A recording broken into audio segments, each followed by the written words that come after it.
জন্ম থেকেই দুই হাত নেই মিরাজুল ইসলামের। তিনি সামাজিক যোগাযোগ মাধ্যমে পরিচিত মিরাজ আফ্রিদি নামে। স্ত্রী সুমাইয়া আক্তার ও একজন সহকারীর সহায়তায় তিনি দৈনন্দিন জীবনে ঘটে যাওয়া নানা বিষয়ে ব্লগ করেন। মিরাজের ফেসবুক পেজে ফলোয়ারের সংখ্যা 1 মিলিয়নের বেশি। 24 বছরের বয়সী মিরাজের বাড়ি পাবনার আটঘরিয়া উপজেলার লক্ষ্মীপুর ইউনিয়নের যাত্রাপুর গ্রামে। তিনি পড়াশোনা করছেন স্নাতক 3য় বর্ষে। মিরাজ 2 পা দিয়ে লিখতে পারেন, চামচ দিয়ে খাওয়া, এমনকি রান্নাও করতে পারেন। ব্লগ করাকেই পেশা হিসেবে বেছে নিয়েছেন মিরাজ। এই আয় দিয়েই বাবা তোরাব আলী, স্ত্রী সুমাইয়া আক্তার, 1 বছর বয়সী মেয়ে সিদরাতুল মুনতাহা ও নিজের খরচ চালাচ্ছেন। মিরাজুল তার পায়ের সাহায্যে মাছ রান্না করে তার স্ত্রীকে খাওয়াচ্ছেন। এমন একটি ব্লগে ভিউ হয়েছে 1 কোটি।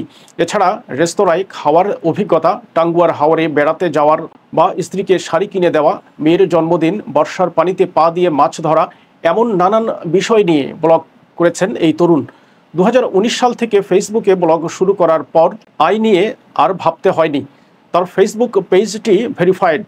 হাত না থাকা সত্ত্বেও মিরাজ কারো ওপর নির্ভরশীল নন, বরং তার আয় দিয়েই সংসার চালাতে পারছেন।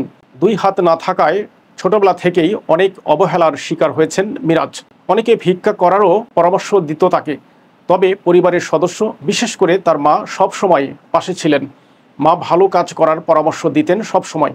যেসব মানুষ একসময় অবজ্ঞা অবহেলা করতেন, এখন তারাই তার কাজ দেখে প্রশংসা করেন। মিরাজ দেখিয়ে দিয়েছেন প্রবল ইচ্ছা শক্তি এবং মনোবল থাকলে শারীরিক প্রতিবন্ধকতা মানুষকে কোনো কাজে বাধা দিতে পারে না। সফলতার সিঁড়ি অতিক্রম করতে গেলে বাধা আসবেই। এসব বাধা অতিক্রম করেই সফল হতে হবে।